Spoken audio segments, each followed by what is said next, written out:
చూస్ country delight, live better. ఇప్పుడే country delight app ని download చేసుకోండి. నమస్తే, వెల్కమ్ టు సుమన్ టీవీ. నేను పద్మిని. ప్రస్తుతంతో పాటు ప్రముఖ ఆధ్యాత్మికవేత్త, వాస్తు జ్యోతిష పండితులు కేఎస్ఆర్ గారు మనతో పాటు ఉన్నారు. మాట్లాడదాం. సార్ నమస్తే. సార్ నమస్తే అమ్మ. ఎలా ఉన్నారు సార్? బాగున్నాను సార్, దేవుడు అన్ని చోట్ల ఉండలేక అమ్మని సృష్టించాడు అనే మాట హృదయాన్ని ద్రవింప చేస్తుంది. ఖచ్చితంగా అందులో చాలా 100% నిజం ఉంది.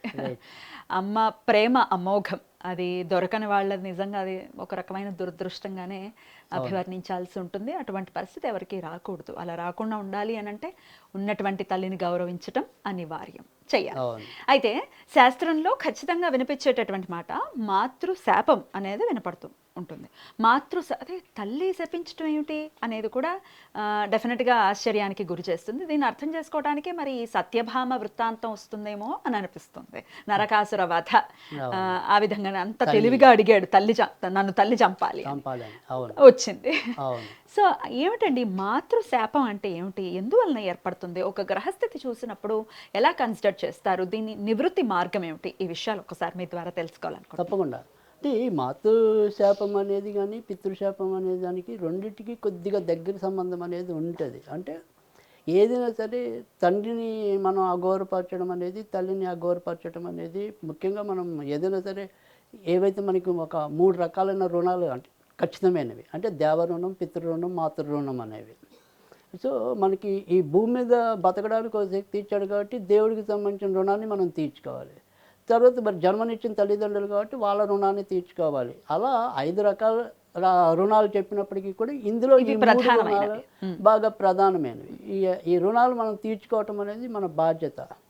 సో వాళ్ళు ప్రత్యక్షంగా అంటే ఇప్పుడు నేను ఎంత చెడ్డ పనులు చేసినా నా తల్లి క్షమించవచ్చు, శాపం పెడుతుందని మీరు చెప్పినట్టు అనుకోకల్లా. కానీ ఫైనల్ జడ్జిమెంట్ ఇచ్చే ఒక దేవుడు ఉన్నాడు కదా, అక్కడ జరుగుతుంది. అక్కడ జరుగుతుంది.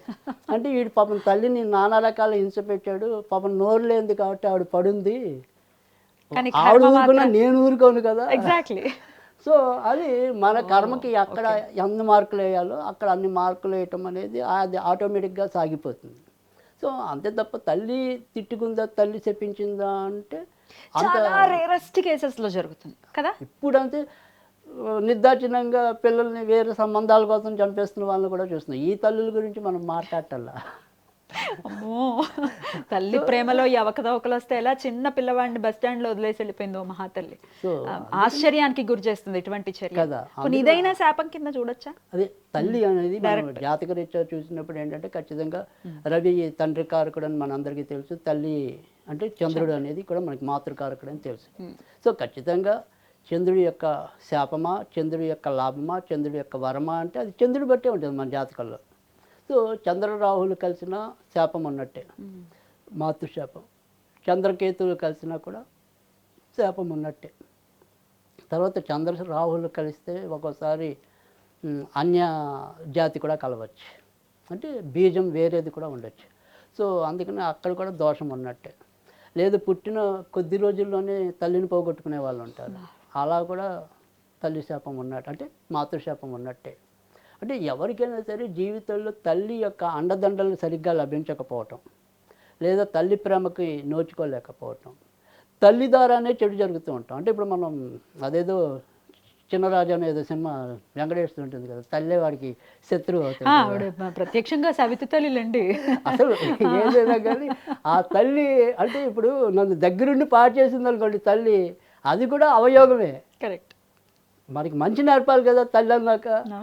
అదే పక్కింటి పిల్లాడిని చెడగొట్టేసారు, వాడు చదువులో బాగా అనుకున్నా అంటే అది తల్లి మన ఎలా కఠినంగా ప్రవర్తించినట్టే కదా, క్రూరంగా వ్యవహరించినట్టే కదా. అలాంటివి కూడా మనం తల్లి దోషమే అనాలి. అంటే తల్లిని మనం సరైన విధానంలో తీసుకోలేకపోయినా, తల్లి ద్వారా రావాల్సిన సుగుణాలు మనకి అబ్బకపోయినా, ఇందులో ఏది మైనస్ అయినా అక్కడ ఖచ్చితంగా శాపం ఉన్నట్టే. సో అందుకని దాన్ని మనం సంస్కరించుకోవాల్సిన అవసరం ఉంది. ఎందుకంటే చంద్రుడు అనేది మనం పైన మాతృకారకుడు అన్నప్పటికీ కూడా అంతకంటే పెద్దది మనోకారకుడు. సో ఎప్పుడైతే ఇక్కడ మన మాతృశాపం అన్నప్పటికీ కూడా తల్లే కాదు మన మనసు కూడా పాడైపోయినట్టే. అంతే కదా. మనసు పాడైపోతే ఇంకేముంది, మనం అల్లరి చిల్లరగా తిరిగినట్టు అవ్వచ్చు. అంటే ఒక ఇంట్లో మనం చాలా ఏవైతే మనకి అష్ట కష్టాలు అంటాం, అష్ట కష్టాల్లో భార్య వియోగం అనేది కూడా చెప్పారు. అంటే ఒక ఇంట్లో తల్లి లేకుండా తండ్రి లేకపోయినా తల్లి బ్రహ్మాండంగా వాళ్ళని సమర్థంగా పెంచగలదు. ఎందుకంటే తల్లి యొక్క అవసరం అనేది అంత ఉంటుంది. అలాంటిది ఆ తల్లినే మనం చిన్నప్పుడు పోగొట్టుకున్నామంటే, సో తండ్రి ఎప్పుడు కూడా బిడ్డలకు ప్రత్యక్షంగా ప్రేమ చూపించడు, లోపల లోపల ఉంటుంది, రూట్ లాగా ఉంటాడు. అంతే తప్ప మనకి ఏదైనా సరే ఆ ఆనందానుభూతి మనం పొందాలి అంటే కనుక ఖచ్చితంగా తల్లే ఉండాలి. అలాంటి తల్లిని మనం పోయాము, తల్లిని తీసుకోలేకపోయాము, తల్లిని పోగొట్టుకున్నాము అంటే మాతృశాపానికి చూసుకోవాలి. ఎందుకంటే సాధారణంగా ఇవాళ ఏవైతే మనం అంటే సైన్స్ మనం అంతా ఎప్పుడైనా సరే ఈ సైన్స్కి జ్యోతిష్యానికి సంబంధం ఉంటుందని అంటే ఉంటుందని నిరూపించవచ్చు. కానీ ఇక్కడ ఏమవుతుందంటే కనుక ప్రతి ఒక్కరితో మూర్ఖంగా వాదాలు పెట్టుకోవటం ఇష్టం లేక ఊరుకుంటాం అంతవరకే. అంటే ఇప్పుడు కింద జన్మల్లో ఇప్పుడు సపోజ్ మనం ఈ జన్మలో మీకు చంద్రుడు రావు శాపాన్ని చూసాం కదా, అదే తర్వాత వచ్చే మన పిల్లల బర్త్ చార్ట్లో కూడా ఖచ్చితంగా వాళ్ళకి చంద్రుడు చెడిపోయే ఉంటాడు. సో అది పూర్వజన్మ నుంచి వస్తుంది, పూర్వజన్మ నుంచి వస్తుందని మన జాతకాల్లో నిరూపించవచ్చు. వాళ్ళు జెనెటిక్స్ అంటాం.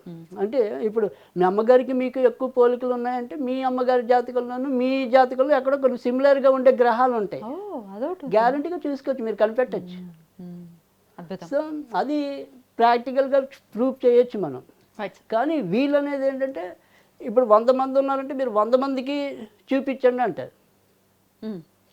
So on an average 100 cases చూపించాలి అని అంటారు టు యాక్సెప్ట్. యా, సో 100 మందికి మనం చూపించాలంటే వాళ్ళు దాంట్లో ఖచ్చితమైన టైం ఉండాలి. తర్వాత కొన్నిసార్లు మనకి ఒక రహస్యమైన పద్ధతిలో ఈ కార్యాలు జరగచ్చు. సో ఏది అనేది మనం చెప్పలేము. ఒకవేళ అన్ని పర్ఫెక్ట్గా ఉంటే 100 కాదు 1000 అయినా ఎగ్జాంపుల్స్ చూపించచ్చు. అంత కాన్ఫిడెంట్గా మనం ప్రెజెంట్ చేయొచ్చు. సో ఇక్కడ కేపీ మెథడ్లో మనం చెప్పాము. ఇప్పుడు మీకు ఒక 2-3 సెకండ్లో వెళ్ళిపోతుంది అది. అంటే ఇంచుమించుగా 1200 సబ్ లాడ్లు ఉంటాయి. సో అది ఇంచుమించు ప్రతి 5 సెకండ్స్కి మారిపోతుంది. అప్పుడు ఇంకా యాక్యురేట్గా చెప్పచ్చు కదా సార్. అదే కానీ అంత యాక్యురేట్గా మనకి జనరల్గా నోట్ చేసిన వాళ్ళు ఉండరు. ఇప్పుడు పిల్లల కంటే వాళ్ళు సెకండ్స్తో కూడా ఇస్తున్నారు. ఇదివరకు అలా ఉండేది, అంత ఉండేది కాదు. ఇప్పుడున్న సెకండ్స్ పిల్లని వాళ్ళ జాతకం మనం చూడకపోయినా బొమ్మ గీసినట్టయితే చెప్పచ్చు గ్యారంటీగా. పెద్దయ్యాక వీడు ముక్కు ఎంత ఉంటుంది, వాళ్ళ కళ్ళు ఇలా ఉంటాయి, వాటి రంగు ఇలా ఉంటుంది, మధ్యలో రంగు తెగిపోతుంది, ఇక్కడ నల్లచారలు వస్తాయి, ఇవన్నీ చెప్పచ్చు. అంత విస్తృతమైనది పెద్ద సముద్రమైన శాస్త్రం ఏంటి అంటే కనుక అది దీన్ని చులకనగా చూడటం అనేది. ఇంకా దానికి అజ్ఞానం ఒకటి ఉంటే సరిపోతుంది. Right sir. ఇక ఎక్కడెక్కడ గ్రహస్థితి విద్య ఒకసారి చెప్పండి సార్. మాతృశాపం చంద్రుడు శని కలిసిన దోషమే, చంద్రశని దోషం, చంద్రకేతువులు కలిసిన దోషం, చంద్ర రాహులు కలిసిన ఏ భావనలో అంటే ఏ రాశిలో ఉన్నా కూడా అది దోషం. వాళ్ళిద్దరు ఈవెన్ అక్కడ మిత్రస్థానాలు అయినప్పటికీ కూడా దోషమే.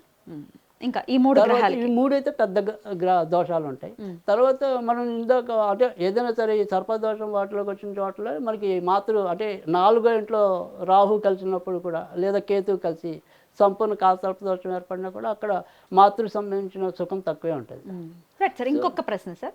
ఈ ఒకవేళ కలిసి లేరు కానీ నక్షత్ర పరివర్తన ఉంది, రాహు నక్షత్రంలో చంద్రుడు, చంద్ర నక్షత్రంలో రాహు, అప్పుడు కూడా వర్తిస్తుంది అనుకో? అప్పుడు ఎక్కువ. అంటే ఇప్పుడు మనం కేపీ ఇంకా ఎక్కువ. అంతేగా కేపీ దాని ప్రకారం అయితే కనుక రాశిని వాళ్ళున్న రాశి కన్నా కూడా వాళ్ళున్న నక్షత్రం అనేది చాలా పెద్దది. పరివర్తన కూడా నప్పుతుంది, వర్తిస్తుంది. అలా కూడా చూసుకోవాలి. సో అందుకని అలా కూడా చూసుకోవాలి. రైట్. దీనికి పరిహార మార్గం ఏమిటి సార్ మరి?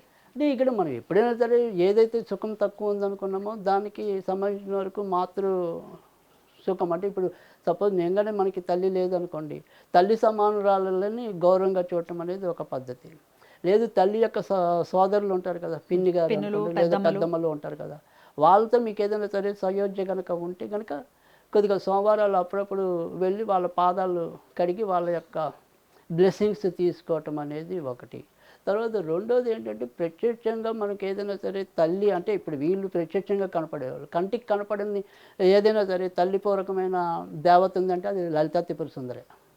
సో ఈ లలితా త్రిపుర సుందరిని మీరు అంత ఆరాధించగలిగితే అంత మంచిది. అందులో మనం అందుకే ఆవిడ మంత్రమే ఓం ఐం హ్రీం శ్రీం శ్రీమాత్రే నమః అని వస్తుంది. సో పెద్ద మాత్ర ఆవిడే, పెద్ద మాత్రే అంటే ఆవిడ అన్నిటికంటే కూడా తల్లి. అందుకని ఆవిడని పూజించుకోండి నిత్యం, అంతకంటే వేరే మార్గం లేదు. తర్వాత రెండోది ఏంటంటే సరే ఆ జన్మ అనేది పక్కన పెడితే మన కర్మ సిద్ధాంతం ప్రకారంగా ఇప్పుడు మన పిల్లలు సరైన పద్ధతుల్లో వెళ్ళాలన్నా సరే ఏ తల్లిలో అయినా సరే మీరు తల్లినే చూడండి కానీ వక్ర దృష్టి వెళ్ళకండి. చూస్తే ఉత్తరోత్తర ఇబ్బందులు తర్వాత ఏర్పడతాయి. సో ఏర్పడతాయి. అందుకని తల్లిని కూడా మనం గౌరవంగా చూసుకోవాలి. అది ఏ తల్లి అయినా, మన తల్లే కావాలి, పరాయి తల్లి కూడా మన తల్లే. ఖచ్చితంగా. రైట్. స్త్రీని గౌరవించండి అని చెప్తున్నారు. తల్లిని అదే గౌరవించాలి ముఖ్యంగా. స్త్రీ తల్లి అవుతుంది ఖచ్చితంగా. రైట్. ఆ తల్లి అయిన స్త్రీని ఇంకా ఇంకా గౌరవంగా చూడమంటున్నాను నేను. రైట్ సార్, చాలా బ్యూటిఫుల్ గా ఎక్స్ప్లెయిన్ చేశారు సార్. కృతజ్ఞతలు. నమస్తే సార్. నమస్తే.